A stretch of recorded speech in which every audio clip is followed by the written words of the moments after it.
நமக்கு மீட்பை கொடுத்தது நம்முடைய செயல்கள் இல்ல. நமக்கு மீட்பை கொடுத்தது யாருடைய செயலா? இயேசு கிறிஸ்துவின் செயல். அவருடைய ரத்தம் நம்மை பாவங்களற என்ன செஞ்சிருக்கா? கழுவி இருக்கிறது. பாவங்களற நம்மை கழுவியது மட்டும் இல்ல, மீட்பை அது கொடுத்திருக்குதா. மீட்பு கிறிஸ்துவுக்குள் எனக்கு கொடுக்கப்பட்டிருக்கு. அந்த மீட்பு எல்லாருக்குமானதுன்னு நீங்க நினைக்காதீங்க. எனக்கு அந்த மீட்பு என்ன செய்யப்பட்டிருக்கு? கொடுக்கப்பட்டிருக்கு. அது ஒரு விசேஷமான ஒரு மீட்பு தான். ஏன் தெரியுமா?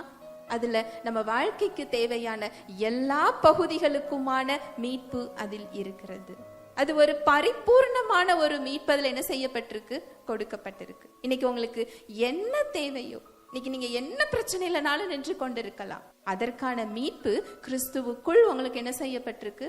கொடுக்கப்பட்டிருக்கு. இதை நீங்க அறிந்து கொள்ளும் போது உங்களால உங்க விசுவாசத்துல உங்களுக்கு அந்த உறுதி இல்லாத ஒரு இடம் என்ன செய்யாது?